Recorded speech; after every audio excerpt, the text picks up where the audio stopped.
protes supaya ngaji. Terus saya hanya bisa nitip itu sama Allah, didoain itu gitu, sama saya pulang. Tapi kan saya dari pagi sampai malam saya di sana, saya selalu bilang, abis ini sehat ya nak, kita mau berenam, kita kumpul. Sampai sekarang pun anak-anak sudah punya kamar sendiri, saya kayak bobo sendiri. Terus saya kayak ingat dulu waktu kecil kan mereka sendirian di rumah sakit.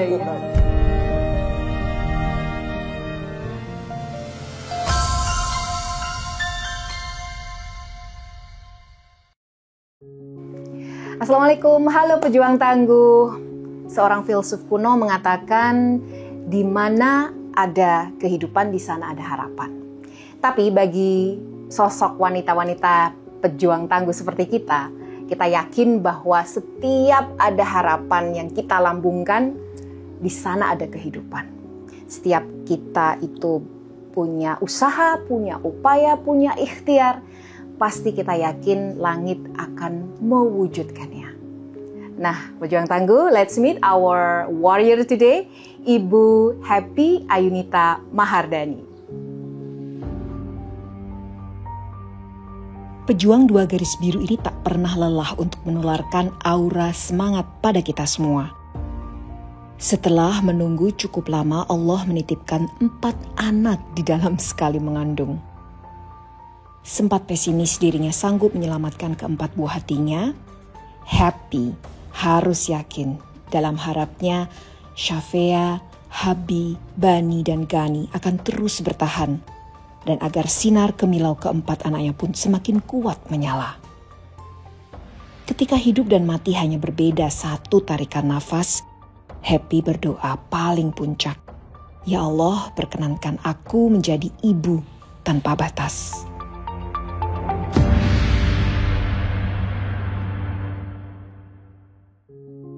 Ketemu dengan Mbak Happy yang selalu happy, yang membawa happiness.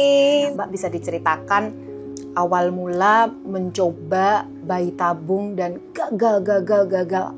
Itu seperti apa? Kedalaman rasa yang dialami saat itu. Jadi banyak banget cerita. Jadi menuju proses sampai saya bayi tabung yang keempat itu perjalanannya panjang banget, Mbak. Sebelum saya menjalankan bayi tabung itu saya sudah cek dokter kan. Jadi mungkin ada beberapa masalah di saya. Waktu itu kan saya kena CMV ya, toxo. Kemudian setelah saya sembuh ternyata suami saya yang spermanya kurang bagus karena mungkin terlalu capek duduk, efek dari di laptop, handphone, di celana dan lain-lain ya. Akhirnya butuh pengobatan selama setahun di dokter androlog kan waktu itu.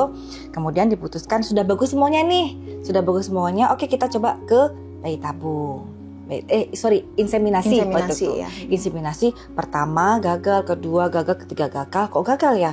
Yaudah kita coba ke tahap yang berikutnya, tahap bayi tabung. Usia berapa waktu pertama kali? Waktu saya bayi tabung usia kalau nggak salah 30 tahun. 30 tahun, ya. 30 tahun. Namanya juga ini kita udah berapa tahun ya? 4 tahun menikah waktu itu ya. Pengen banget kan, yaudah oke kita bayi tabung. Kemudian setelah kita bayi tabung ternyata gagal juga, Mbak. Gagal juga itu baru di tahap ovum pick up. Iya, ovum pick up. Itu udah gagal. Jadi gagalnya itu ketika ovumnya yang diambil atau yang di pick up itu tidak memenuhi syarat. Tidak memenuhi syarat untuk di IT. Jadi karena nggak memenuhi syarat, jadi akhirnya kita kan ini nggak berhasil. Udah, karena kita terbawa emosi, aduh kok gagal ya. Aku pengen coba lagi bayi tabung kedua. Itu bulan depannya, Mbak. Langsung. Nggak nunggu jeda berapa bulan enggak. Begitu aku kan haid hari pertama sudah mulai injek-injek kan itu kan, udah mulai injek-injek. Kemudian waktu pas saat mau opu gitu kan, udah di opu, terus ternyata nggak memenuhi syarat lagi untuk ET. Itu yang kedua begitu juga yang sama. Iya. Terus gagal lagi, emosi kan, bukan emosi karena alamiah kan. Kenapa aku kok gagal ya? Aku harus bisa, aku harus berhasil gitu. Nyoba lagi yang ketiga, Mbak. Ketiga, ternyata kasusnya juga sama gitu. Hanya ketika pada ovum pick up juga tidak memenuhi syarat untuk ET. Jadi setelah di opu, terus dikawinkannya di laborat itu kan, waktu mau ET itu sudah gagal karena nggak ada yang berkembang gitu kan. Akhirnya di saat itu saya jadi mikir, kok buru-buru ya, maksudnya aku Kayak kejar setoran gitu kan. Mungkin belum di waktunya hamil juga kan, kayak menurut sama Allah aku harus hamil, aku harus hamil. Sebenarnya suamiku tuh juga nggak menuntut kamu harus hamil mah, atau keluarga atau mertua apa, enggak juga sih, yang jalankan juga anaknya ya. Jadi karena akunya sendiri pengen cepet punya anak gitu kan. Nah akhirnya di saat itu akhirnya aku lebih rileks. Kemudian nggak lama datanglah ketemu di salah satu ustadz di Jogja, ustadz terkenal di Jogja, kan tahu ceritaku semuanya.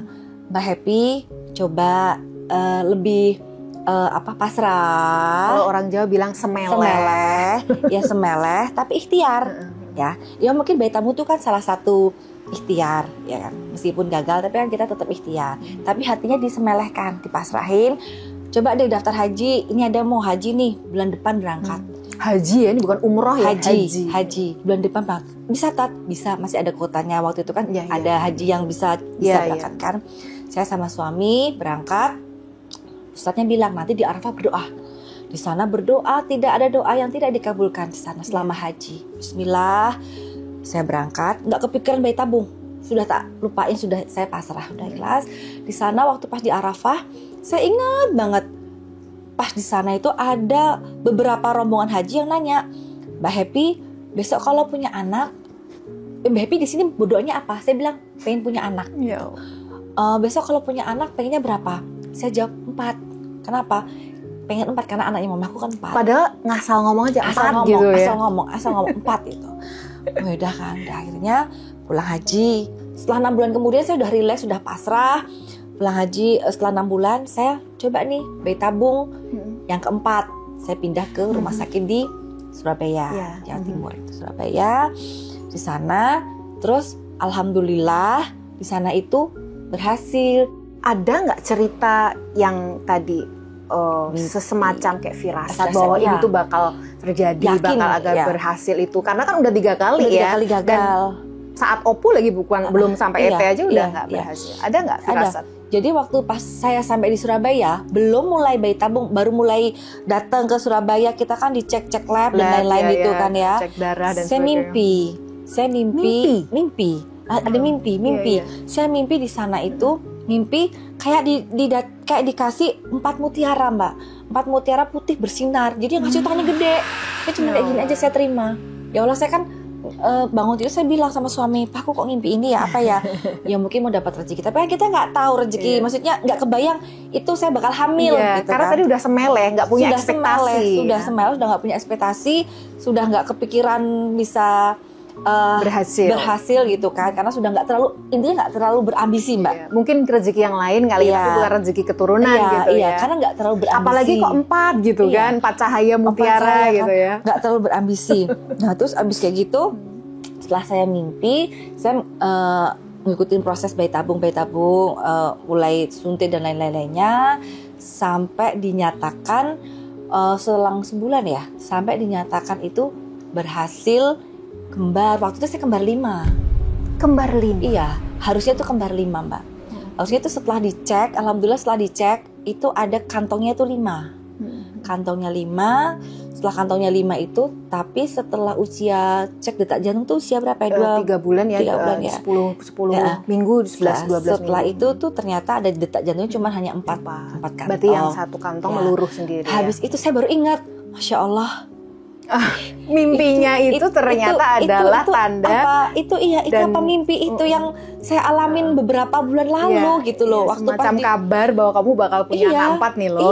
Lewat mimpi itu gitu loh. Ya Allah tuh baik banget, maksudnya saya tuh kemarin kalau ikut nangis ya Mbak Happy.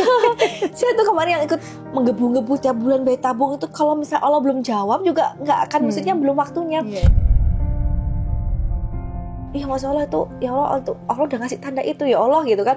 Saya soalnya bisa gitu loh, bismillah kan, takut ya keluarga dikasih tahu ini kamu kembar banyak loh, nggak apa-apa gitu. Nggak apa-apa mah. Mbak Happy pernah nggak punya perasaan ya bahwa kan banyak ya orang secara psikiatrik gitu ya yang menyatakan bahwa kalau seseorang sedang memendam keinginan yang dalam luar biasa itu memang biasanya kebawa ke mimpi ya. Tetapi kita sebagai pejuang tangguh tuh kadang juga punya keyakinan itu tadi. Setiap ada kita punya harapan, ikhtiar yang dipendam dalam hati dan dilakukan dengan tindakan, yaitu dengan bayi tabung, itu sesungguhnya ada kehidupan yang sedang menunggu. Dan 4 mutiara itu semacam kilau yang terus bersinar, semakin terang, setiap kita juga semakin mengusahakannya, begitu kira-kira. Saya selalu waktu itu sering banget, pokoknya saya pengen, karena kayak di waktu haji yang di Arafah itu ditanyain pengen punya anak berapa, saya spontan 4. Kenapa?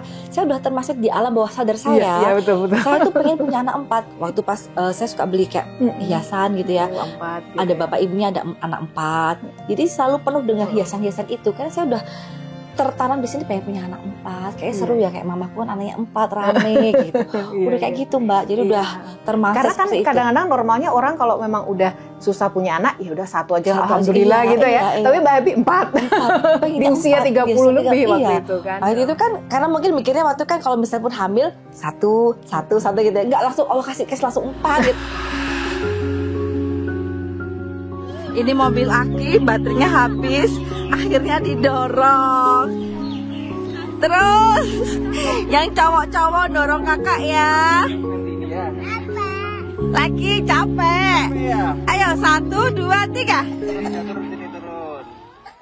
Setelah anak lahir di inkubator, Safeya, Habi, Bani, Gani itu semuanya apno. Apno itu kayak tiba-tiba napasnya itu lupa gitu Mbak, karena kan lahir belum cukup umur ya.